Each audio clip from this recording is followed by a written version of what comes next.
গল্পে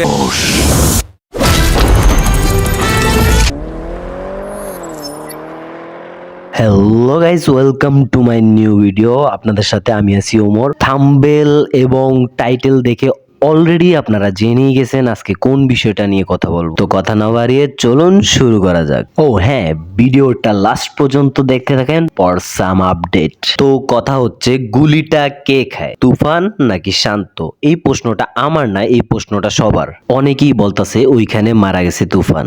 না, আসলে এটা সত্যি নয়, ওইখানে মারা গেছে শান্ত। প্রথমত একটু ভালো করে যদি খেয়াল করেন, শান্তর গাড়িতে কিন্তু কেউ ছিল না। তুফানের গাড়িতে তুফানের সাথে সুলতান ছিল। তো শান্তর গাড়িতে মোট দুইজন ব্যক্তি ছিল, driver R Shanto.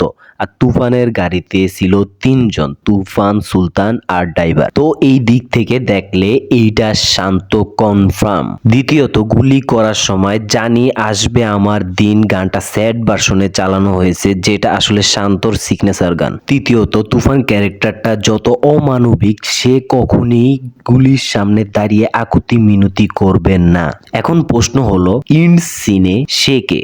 Say শান্তই, but তার অ্যাটিটিউড হঠাৎ করে এরকম চেঞ্জ হলো কিভাবে? আসলে ডিল ডান করার ব্যাপারটা হয়তো মনেই আছে আপনাদের। তখন শান্ত পুরোপুরি তুফান হয়ে উঠেছিল। আমার থিওরি অনুযায়ী হয়তো শান্ত আকরামের সাথে মিলে আবারও পুরো দুনিয়াটা তুফানের মতো করে রাজত্ব করার চেষ্টা করবে। যাই হোক, তুফান 2-তে হবে মুখোমুখি টক্কর, শান্ত বনাম তুফান। তো আপনাদেরকে বলেছিলাম ভিডিও লাস্টে একটা আপডেট জানাবো। আপডেটটা হচ্ছে তুফান 2 25 সালেও হচ্ছে না, তুফান 2 হবে 26 সালে। কেন বা কি কারণে, সেটা যদি বিস্তারিত জানতে চান কমেন্ট প্লিজ। তো আজকের মতো এখানেই শেষ করতেছি। Bye bye.